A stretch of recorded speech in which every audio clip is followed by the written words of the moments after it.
मैं धर्मेंद्र आप सबको अपने YouTube चैनल पर स्वागत करता हूं और आशा करता हूं कि आप सभी अच्छे होंगे, घर पर होंगे, सुरक्षित होंगे और कोविड-19 से बचे होंगे। आपको मैं बता दूं कोविड-19 का जो फुल फॉर्म कोविड-19 इसका नाम क्यों रखा गया। कोविड मतलब COVID मतलब C स्टैंड फॉर चाइनीज और O stand for originated, V stand for virus और I स्टैंड फॉर इन और D stand for December 2019। That is why we call it कोविड-19। तो अब तो ये बात हमारा नहीं, आज का टॉपिक को कोविड-19 क्या होता है। आज का हमारा टॉपिक जो है वो है क्लास 9 का force and laws of motion. सबसे पहली बात में हम चर्चा करेंगे फोर्स पर कि फोर्स होता क्या है। आप जनरली जब आप फुटबॉल के मैदान में होते हैं तो आपको पता होता है कि फुटबॉल है और फुटबॉल रेस्ट पोजीशन में है, तो जब उस पर आप किक करते हैं अपने पाँव से तो फुटबॉल जो है वो दूर चला जाता है, तो वो उस समय मोशन में चला जाता है। आप क्या किए, आपने यहाँ पर क्या करा कि आप फुटबॉल के स्टेशनरी पोजीशन को किक करके उसको मोशन में ला दिए, तो ये आपका फोर्स, आप अपने पांव से उस पर फोर्स लगाएं। दूसरा कि जब आप बॉल करते हैं तो आप दौड़ करके आते हैं बॉल को फेंकने के लिए, तो वो उसमें भी एक फोर्स लग रहा है कि बॉल को जब आप रिलीज करते हैं अपने हाथ से तो वो फोर्स लगा। दूसरी तरफ बैट्समैन भी फोर्स लगाता है जब वो अपने बैट से उस पर स्ट्राइक करता है और उसके मोशन का जो डायरेक्शन है वो चेंज कर देता है।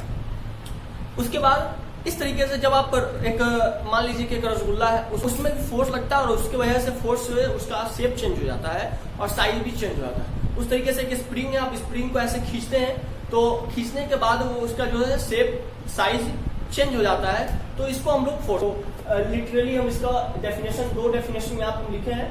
Force acting on a body can change it's state of motion और ऑफ रेस्ट।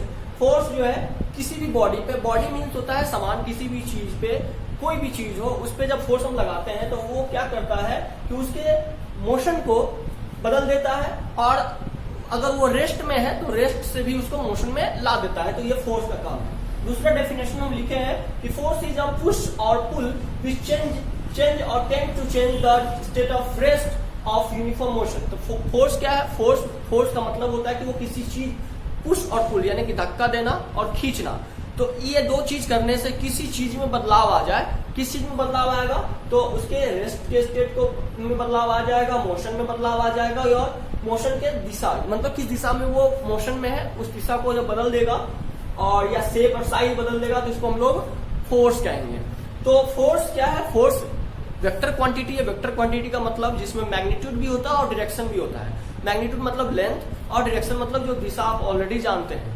दूसरा फोर्स का ऐसा यूनिट जो होता है वो न्यूटन होता है। न्यूटन इसलिए होता है क्योंकि जब हम लोग कैलकुलेट करते हैं force is equal to m into A होता है। इसके बारे में बाद में बात करेंगे हम, ये न्यूटन का सेकंड लॉ है तो हम इसके बारे में बात अभी करेंगे। तो जब आप m इंटू ए करते हैं तो उसका जो टोटल फाइनल कैलकुलेशन निकलता है वो kg मीटर पर सेकंड स्क्वायर निकलता है। तो kg मीटर पर सेकंड स्क्वायर को ग्रेट साइंटिस्ट न्यूटन के नाम पे रखा गया है, उसके ऑनर में बोला जाता है कि 1 न्यूटन। तो हम इसके बारे में बात करेंगे। अभी हम थोड़ा सा ड्रॉ करके कुछ चीजों को हम फोर्स के बारे में बताते हैं कि फोर्स काम कैसे करता है। चलिए शुरू करते हैं लाइन। तो मैं अभी एक लाइन ड्रॉ करने जा रहा हूं जिससे आपको ये पॉइंट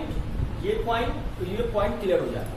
तो ये लाइन क्या है कि आप देखिए ऐसा लाइन। तो अगर इस लाइन को हम इस लाइन को ड्रॉ करना यानी कि अगर इतना मैग्नीट्यूड कवर किया है तो अगर 10 न्यूटन लग जा रहा है, 10 न्यूटन लग जा रहा है तो हमें पता करना है कि ये जो न्यूटन है 10 न्यूटन लग रहा है इसको ग्राफिकली रिप्रेजेंट कैसे करते हैं। तो इसके पैरेलल एक और लाइन आप ड्रॉ कर लीजिए और इसका सेंटीमीटर मेजर कर लीजिए कि इतना न्यूटन लगा है, इसमें 10 न्यूटन लगा है, तो इसके पैरेलल आप एक और लाइन ड्रॉ कर लिए और इसको तो आप यहाँ पर कर सकते हैं कि ये सपोज ये 5 सेंटीमीटर है, तो आप यहाँ पर लिखिए कि 5 centimetre is equal to 10 newton, तो 1 centimetre is equal to 10 divide by 5 यानी कि 2 न्यूटन। तो 1 सेंटीमीटर में कितना न्यूटन कवर कर रहा है, 2 न्यूटन, यानी कि 1 सेंटीमीटर कवर करने में 2 न्यूटन फोर्स लग रहा है। तो ये तो हो गया ग्राफिकली। अब इसको हम दूसरे वे में point of application of force लगाते हैं। सपोज कि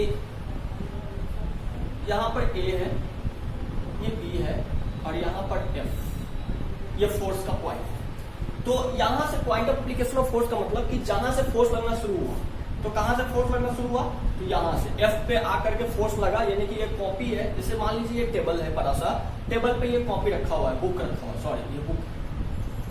तो आप बुक के इस एज पर आकर के आप यहाँ से इसको पुश करना शुरू कर दिए, तो जैसे आप इसको पुश किए तो यहाँ से कहाँ से फोर्स लगा, यहाँ से फोर्स लगा, तो इसको बोलेंगे point of application of force. उसके बाद लाइन, तो line of action of force, यहाँ पर क्या हुआ कि जहाँ फोर्स का जो है point of application of force, जहाँ वहां से जो लाइन ड्रॉ हुआ कितना दूर आया, बुक कितना कवर करेगा, यहाँ तक टेबल का ये है, तो बुक का ये कॉर्नर तक, ये बुक मतलब यहाँ से इसको बुक को हम ऐसे किए, पुश किए तो यहाँ तक आ गया, तो ये जो टोटल हुआ इसको मान लीजिए h नाम दे दिए, तो F और H के बीच की जो डिस्टेंस इसको बोलेंगे line of application of force. अब हम फोर्स क्लासिफिकेशन की बात करते हैं। फोर्स क्लासिफिकेशन में फोर्स को दो कैटेगरीज में बांटा गया है, एक कॉन्टैक्ट फोर्स, एक नॉन कॉन्टैक्ट फोर्स। कॉन्टैक्ट मतलब कि आप जो फुटबॉल को किक करते हैं तो फुटबॉल और आपके पांव के बीच में कॉन्टैक्ट होता है, यानी कि दोनों टच करते हैं एक दूसरे को, तो इसको बोलेंगे कॉन्टैक्ट फोर्स। जैसे आपको चेयर खींचना है या चेयर को उठाना है तो आपको उसको छूना पड़ेगा, या किसी आदमी को गोद में उठाना, बच्चे को गोद में उठाना तो उसको आपको खींचना पड़ेगा। बहुत सारे एग्जांपल है। तो ये हो गया कॉन्टैक्ट फोर्स का। नॉन कॉन्टैक्ट फोर्स में क्या क्या चीज आता है? नॉन कॉन्टैक्ट मतलब जिसमें मतलब टच नहीं हो, कांटेक्ट नहीं करे किसी से, तो ग्रेविटेशनल फोर्स।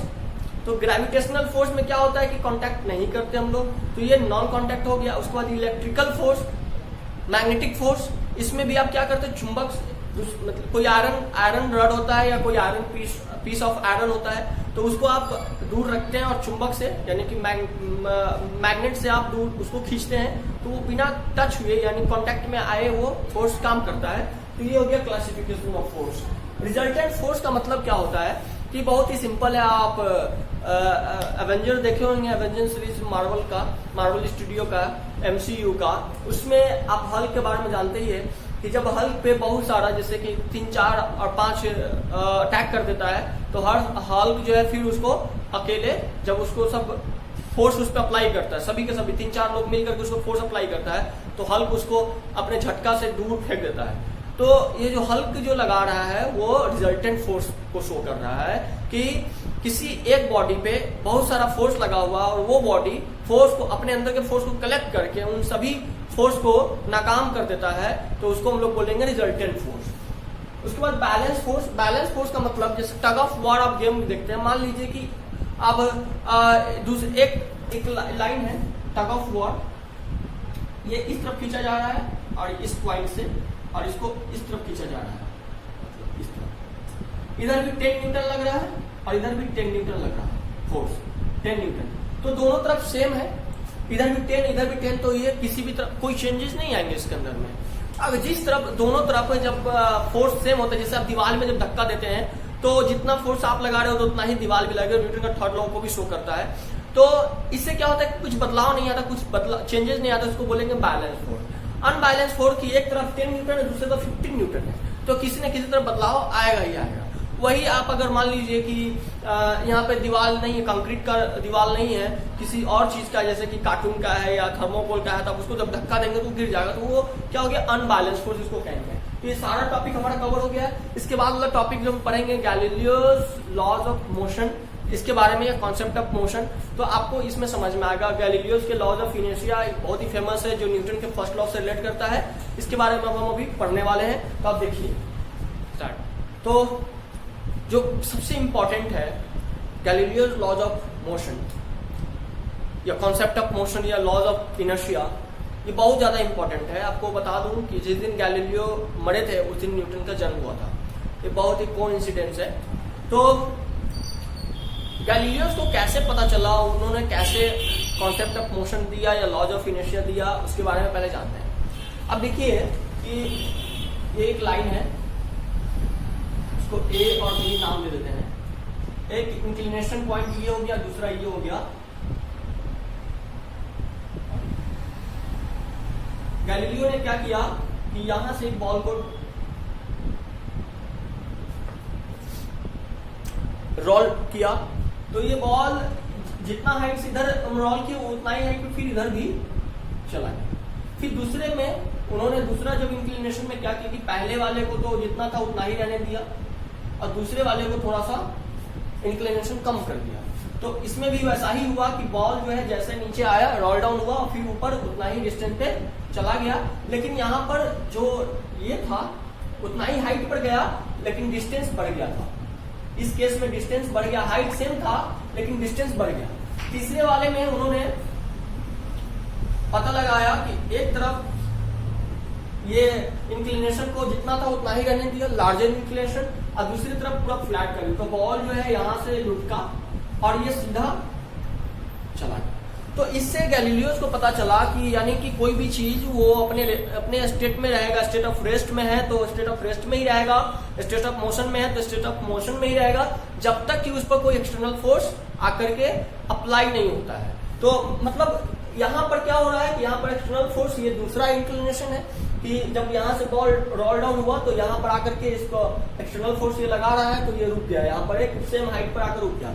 इसमें भी वैसा ही हुआ, लेकिन इसमें जब आप दूसरा इंक्लिनेशन को हटा दिए तो ये बॉल जो है रोल डाउन होते हुए स्ट्रेट निकल गया। तो इससे गैलीलियो को पता चला। तो गैलीलियो ने इसी को कि what is mean by inertia. तो आपको मैं बता दूं, इनर्शिया जो है एक लैटिन वर्ड इनर्ट से आया है। इसका मतलब होता है अनचेंजिंग, मतलब जब बदलता नहीं है। जैसे कि कोई चीज रेस्ट में है और उसमें जब तक एक्सटर्नल फोर्स नहीं लगेगा तब तक वो किसी और पोजीशन में नहीं जाएगा, यानी कि वो रेस्ट से मोशन में नहीं गया।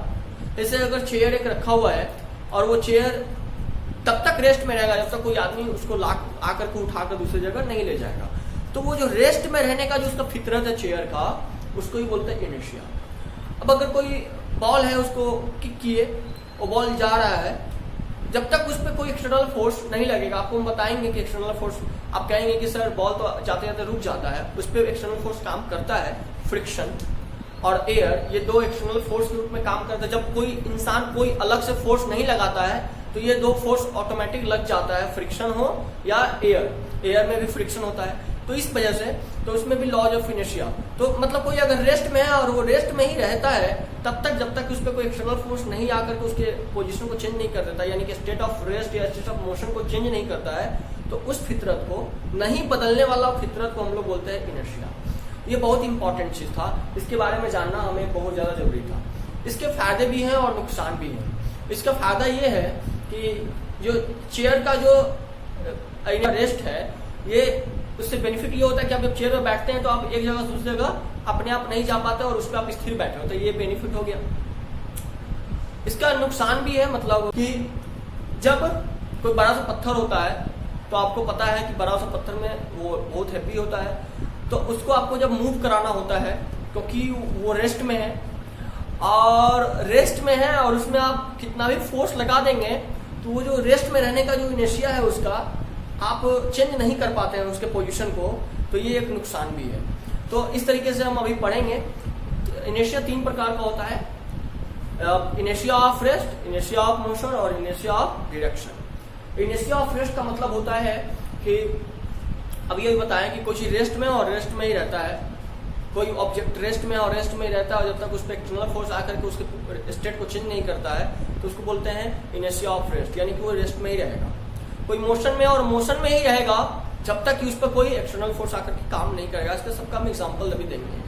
तो ये इनर्शिया ऑफ मोशन हो जाएगा। कोई एक स्ट्रेट लाइन में जा रही है, जैसे कि कोई बस है, कोई बॉल है, ये सीधी जा रही है और सीधे जा रहे हैं तो आप ये तब तक सीधे जाते रहेगा जब तक कि आप उसको क्या करेंगे, उसकी डायरेक्शन को चेंज नहीं करेंगे, तो इसको बोलते हैं इनर्शिया ऑफ डायरेक्शन। तो आज के लिए इतना ही, और अगले वीडियो में हम जो inertia of rest, inertia of motion और इनर्शिया ऑफ रिएक्शन के बारे में तीनों का कुछ एग्जांपल्स करेंगे। उसके बाद न्यूटन्स लॉ पढ़ेंगे, first law, second law, third law देखते हैं नेक्स्ट वीडियो में थर्ड लॉ हो पाता है कि नहीं थर्ड लॉ तक। तो फिर आज के लिए इतना ही। Thank you so much.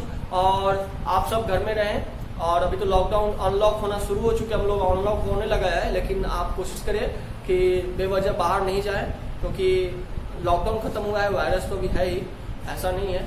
तो आप लोग को वीडियो अगर अच्छा लगा हो, अगर आपके लिए थोड़ा सा भी अगर हेल्पफुल हो, तो प्लीज़ चैनल को सब्सक्राइब कीजिए, वीडियो को लाइक कीजिए और शेयर कीजिए अपने फ्रेंड्स को, क्योंकि उनको भी इसका बेनिफिट मिल सके। और कमेंट कीजिए, आपके इंटरेस्ट में ही मेरा इंटरेस्ट है, तो आप जितना ज़्यादा इंटरेस्ट लेंगे और जितना ज़्यादा सवाल पूछेंगे तो हम उतना ज़्यादा कोशिश करेंगे कि आपके सवाल का जवाब दे सके।